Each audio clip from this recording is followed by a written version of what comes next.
There's a photograph that shouldn't exist. Three boys standing in front of a barn in 1953, their eyes hollow, their mouths closed tight. The oldest boy's hand rests on the youngest's shoulder, but if you look closely, really closely, his fingers are digging in. Not protective, possessive. 7 years after this photograph was taken, those same boys would walk into a sheriff's office in rural Kentucky, covered in dirt that wasn't from any field nearby, and they would confess to something that made grown men leave the room. The transcript of that confession was sealed by court order. The town agreed, collectively and without vote, to never speak the names Buckner again. But silence doesn't erase truth. It just buries it. And what's buried has a way of surfacing when you least expect it. Hello everyone. Before we start, make sure to like and subscribe to the channel and leave a comment with where you're from and what time you're watching. That way, YouTube will keep showing you stories just like this one. This is the story of the Buckner Boys.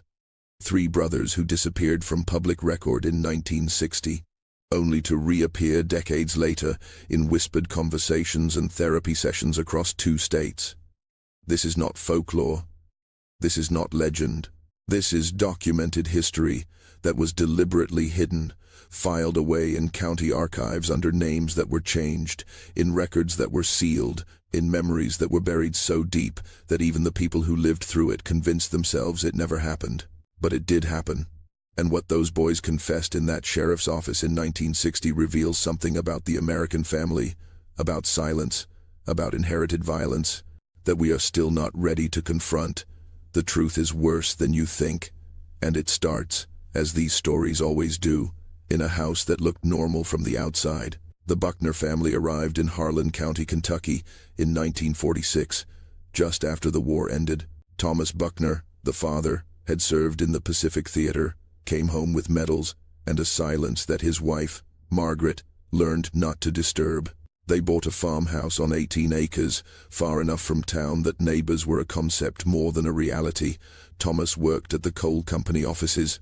Margaret kept house, and the boys, Thomas, Jr., William, and Robert, aged 12, 9, and 6 when they arrived, were expected to be seen at church on Sunday and invisible the rest of the week. From the outside, they were the American dream, rebuilding itself after the war. But there are details in the county records, small things that only make sense when you know how the story ends. The boys were enrolled in school 3 separate times over 4 years, each time withdrawn after a few months with vague explanations about illness or family need. A neighbor, Mrs. Cordelia Hatch, reported to the local minister in 1950 that she heard screaming from the Buckner property at night. But when the minister visited, Thomas Buckner invited him in for coffee, showed him the boys doing their chores, and the minister left satisfied. Mrs. Hatch never reported anything again. The town doctor, whose name was redacted from later records, noted in his private journal, discovered after his death in 1983, that he had treated the Buckner boys for injuries on at least 6 occasions between 1948 and 1952. He described the injuries as inconsistent with the explanations given. He never filed a report. This was the era when family matters stayed family matters, when a man's home was his castle, and what happened behind closed doors was protected by a silence that entire communities upheld as if it were scripture. The Buckner house had thick walls and a cellar that Thomas had dug deeper himself during the first year they lived there. He told the one hired hand who helped him that he needed storage for preserves and potatoes, but the cellar had a door that locked from the outside, and it had no windows. And later, when investigators finally entered it in 1960, they would find marks on the walls that were not made by tools. The house stood on a hill, visible from the road, white paint and a front porch with rocking chairs that were never used. Margaret Buckner was seen in town occasionally, buying fabric and flour, always alone, always hurrying. She died in 1958, officially from pneumonia, though the attending physician noted privately that she weighed 87 pounds and had bruises in various stages of healing across her arms and ribs. She was buried in the town cemetery with a small service. The boys were not present. After Margaret Buckner died, the boys disappeared from public view entirely, not officially. They weren't reported missing. There was no search party, no investigation, no concern. They simply stopped existing in the communal memory of Harlan County. The school had no record of them past 1952. The church had no record of attendance. Even the census taker in 1959 noted the Buckner property as occupied by one adult male. No children listed. Thomas Buckner continued to work, continued to be seen in town, continued to live in that house on the hill, and no one asked where his sons had gone. This is the part of the story that makes you understand how disappearance works in plain sight. It's not dramatic, it's not sudden, it's a slow erasure, a gradual agreement among people who don't want to see what they're looking at. The boys had been isolated for so long that their absence created no void. There were no friends asking about them, no teachers filing truancy reports, no relatives visiting for holidays. The Buckner boys had been ghosts long before they vanished, and ghosts don't leave missing person reports. But they were still alive, and they were still in that house. What was happening to them during those years between 1958 and 1960 is something we can only reconstruct from their later testimony and from the physical evidence that was documented when authorities finally entered the property. The cellar had been divided into sections. There were chains mounted to the wall, old but still functional. There were journals, written in Thomas Jr.'s handwriting, documenting a schedule, a set of rules, a system that had been imposed and then internalized. The journals described lessons, punishments, tests of loyalty and obedience. They described a father who had convinced his sons that the outside world had ended, that they were the last family on earth, that survival depended on absolute submission to his authority. This wasn't accidental isolation. This was deliberate psychological architecture, built day by day, year by year, until the boys no longer remembered what freedom felt like. There were neighbors who drove past that house every day. There were delivery men who dropped packages on the porch. There were utility workers who read the meters, and not one of them saw anything wrong, because they had trained themselves not to look.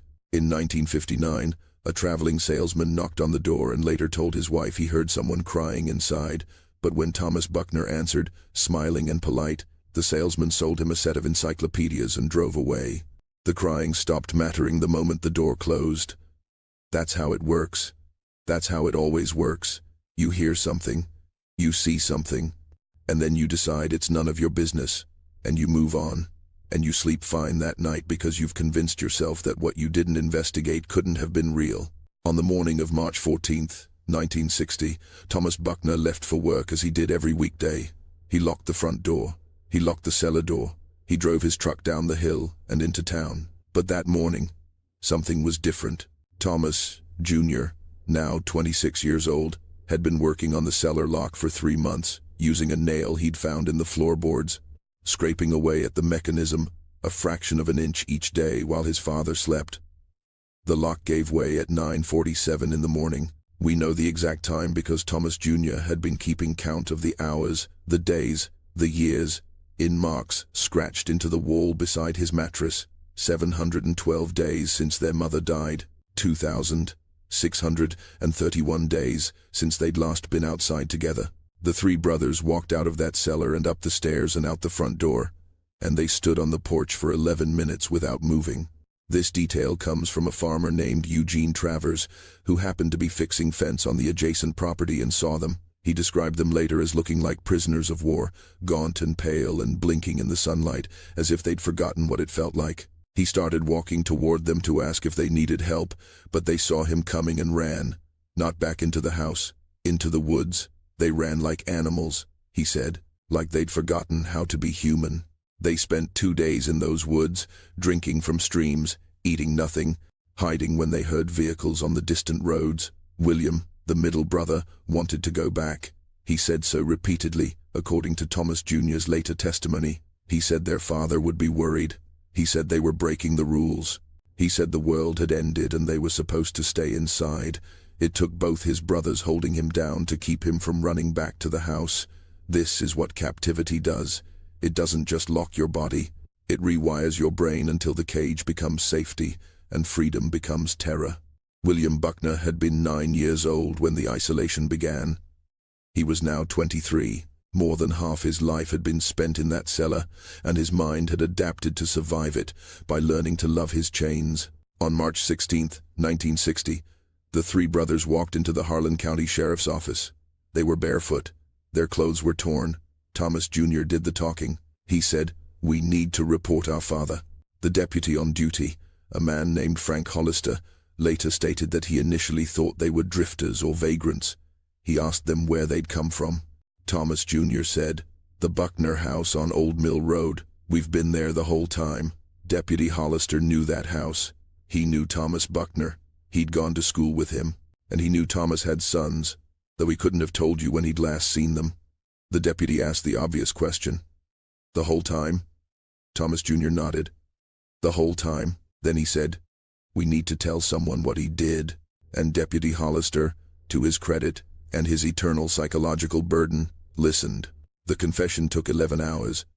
It was recorded on a reel-to-reel tape machine, and that tape still exists in a sealed evidence box in Kentucky State Archives, accessible only by court order. But the transcript was leaked in 1997 by a retired court clerk, and portions of it have circulated in true crime circles ever since. What the Buckner Boys described in that room was not a single crime. It was an entire system of abuse, refined over years, designed to break them down and rebuild them as extensions of their father's will. Thomas Jr. spoke in a monotone voice. According to Deputy Hollister's notes, he recited the rules they had lived by. Rule 1, Father's word is law. Rule 2, obedience is survival. Rule 3, the outside world is poison. Rule 4, family is everything. There were 37 rules in total, and Thomas Jr. recited them all from memory. He described the punishments for breaking rules: sleep deprivation, food deprivation, isolation within isolation, being locked in the smaller section of the cellar for days at a time. He described psychological exercises their father called lessons, where they would be forced to confess imaginary sins, to beg for forgiveness for thoughts they hadn't had, to punish each other for infractions their father invented. He described how Thomas Buckner had convinced them that their mother had died because they hadn't been obedient enough, that her death was their fault, that they carried her blood on their hands.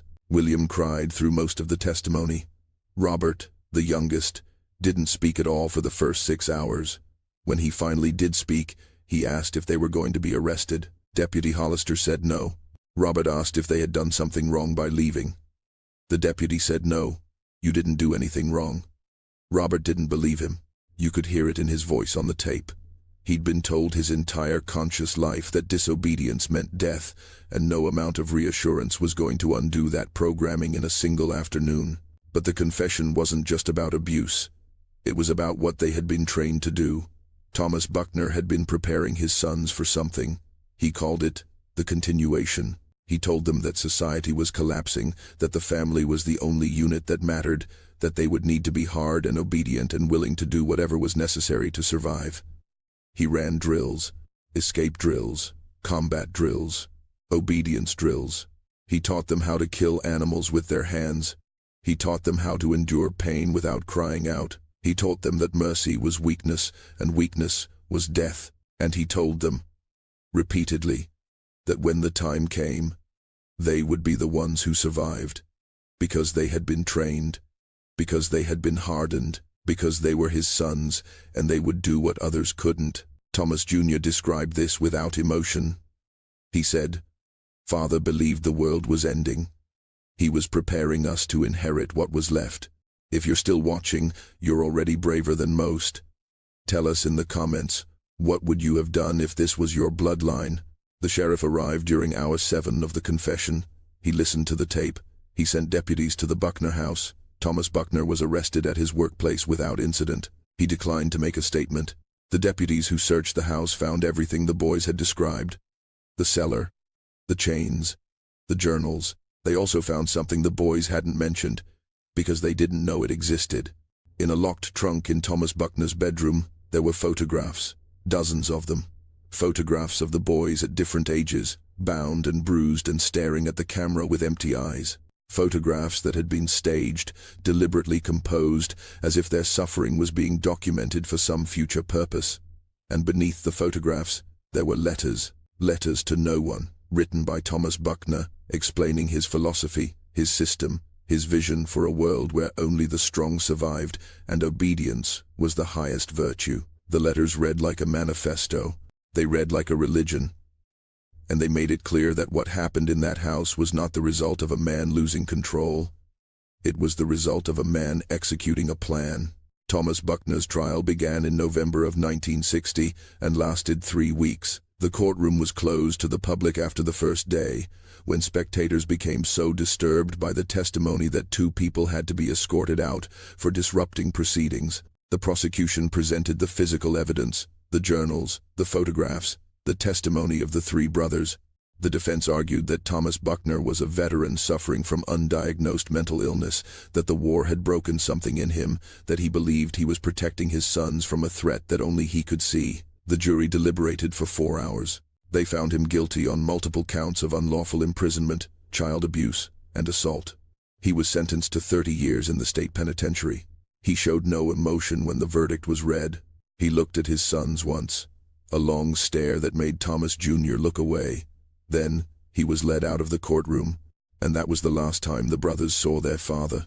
But the trial, as public as it was within that closed courtroom, disappeared from public consciousness almost immediately. The local newspaper ran one article, a brief summary that described the case as a family dispute resulting in criminal charges.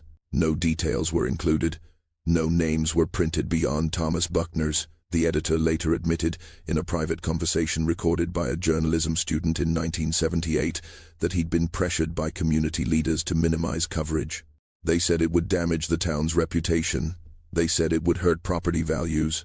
They said it was nobody's business what happened in that house, and dragging it through the papers wouldn't help anyone. The editor complied, and so the Buckner case became a ghost story, whispered about but never confirmed, remembered by those who'd been there but never discussed openly. The brothers were placed in the care of the state. Thomas, Jr., and Robert were sent to a psychiatric facility for evaluation and treatment.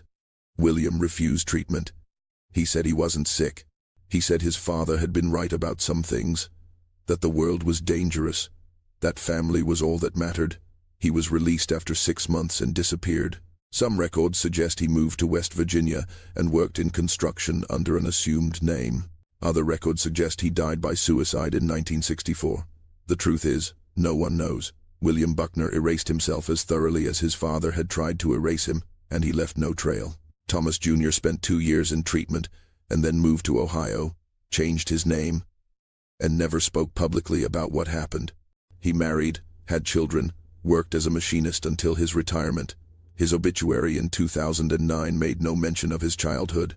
Robert Buckner, the youngest, stayed in Kentucky. He received disability benefits for psychological trauma and lived in a small apartment in Lexington until his death in 2003. A social worker who checked on him regularly said he kept the lights on at all times, even when he slept. He said he couldn't stand the dark anymore. Thomas Buckner died in prison in 1987. He never expressed remorse. He never admitted wrongdoing.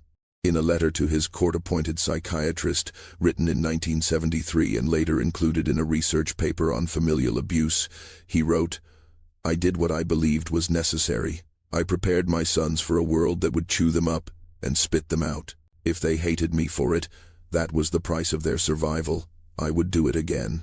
The psychiatrist noted that Buckner displayed no signs of delusion, no detachment from reality. He understood what he had done. He simply believed it was justified. That is, in many ways, more disturbing than madness. Madness can be treated, but ideology, conviction, the belief that cruelty is love and control is protection, that is something else entirely. That is a choice. The Buckner house still stands. It's been abandoned since 1960, and the county has tried to sell it multiple times, but no one will buy it. The locals know the story, even if they won't say it out loud. Teenagers dare each other to go inside. Some do. They find the cellar door still there, rusted but intact. They find the marks on the walls. They leave quickly. There's something about that place that resists forgetting, even when everyone around it is trying desperately to forget. The land itself seems to remember what happened there, and it refuses to let go. But this story isn't really about a house. It's about the structures we build around silence. It's about the way communities protect themselves by sacrificing the vulnerable, by looking away, by deciding that some things are too uncomfortable to acknowledge. Every person who heard something and did nothing, every neighbor who saw those boys disappear and never asked why, every official who filed a report and then forgot about it, they were all participants in what happened. Not intentionally, not maliciously, but through the collective agreement that it was easier to ignore than to confront. And that's the mechanism that allows this kind of horror to exist. Not evil fathers in isolated farmhouses, but the hundreds of ordinary people who enable them by choosing comfort over courage. The Buckner case was not unique. It's happened before and it's happened since. Children disappear into basements and attics and locked rooms, and they disappear in plain sight, with neighbors and teachers and doctors and postal workers passing by every single day. We like to think we would notice. We like to think we would intervene. But the evidence suggests otherwise. The evidence suggests we're very good at not seeing what we don't want to see, at not hearing what we don't want to hear, at constructing elaborate justifications for our own inaction. Thomas Buckner controlled his sons with chains and locks and psychological torture. But he was enabled by a community that controlled itself with politeness and privacy, and the unspoken agreement that what happens in someone else's home is none of your concern. In 1993, a researcher named Dr. Ellen Graves published a paper on multi-generational trauma and captivity cases. She interviewed relatives of the Buckner brothers, people who had married into the family or been born into it without knowing the history. She found patterns, anxiety disorders, trust issues, an inability to form secure attachments. The trauma didn't end when the brothers escaped that cellar. It echoed forward into their children and their children's children. A ripple effect of pain that spread through bloodlines, like a genetic inheritance. One granddaughter, speaking anonymously, said she'd always felt something was wrong in her family, a heaviness no one would explain, a set of rules that didn't make sense but that everyone followed anyway. When she finally learned the truth about her grandfather, she said it was like a curse lifting and descending at the same time. Now she knew why. But knowing didn't make it hurt less. Thomas Jr.'s daughter found his journals after he died. He'd kept writing, all those years, trying to make sense of what happened to him. One entry, dated April 3rd, 2006, reads, "I dream about the cellar. Not nightmares, just dreams where I'm there again and it feels normal. I wake up and I'm relieved to be free, but there's also this part of me that misses the simplicity of it. I knew the rules. I knew what was expected. Out here, in the real world, nothing makes sense. I don't know if that's the abuse talking or if that's just me. I don't know if there's a difference anymore. That's what captivity does. It doesn't just take your freedom. It makes you doubt whether you ever deserved freedom in the first place." The Buckner Boys were found in 1960. They confessed to surviving something that should never have been survivable, and what they revealed shocked the community, not because it was unbelievable, but because it was entirely believable. Because everyone had suspected something was wrong, and everyone had chosen to do nothing. That's the real horror of this story. Not one man's cruelty, but the complicity of silence, the architecture of looking away, the collective decision that someone else's suffering is not your responsibility. We tell ourselves these stories are rare, that they're anomalies, that they couldn't happen in our neighborhoods, to people we know. But they do happen. They're happening right now, and the only thing standing between a child and their captivity is whether someone is willing to see what's right in front of them and refuse to look away. The Buckner Boys survived, but survival is not the same as healing, and the community that failed them never really reckoned with its role in their suffering. The house still stands. The story still whispers, and somewhere, in another town, in another family, behind another closed door, it's happening again. The question is not whether you believe this story. The question is what you'll do when you hear the crying behind a door, when you see the child who's too quiet, when you notice the absence that no one else is talking about. The question is whether you'll be the one who looks away or the one who refuses to. If this story disturbed you, if it made you feel something you can't quite name, then it did what it was supposed to do. Remember the Buckner Boys. Remember what silence costs, And remember that the most ordinary evil is the kind we permit by doing nothing at all.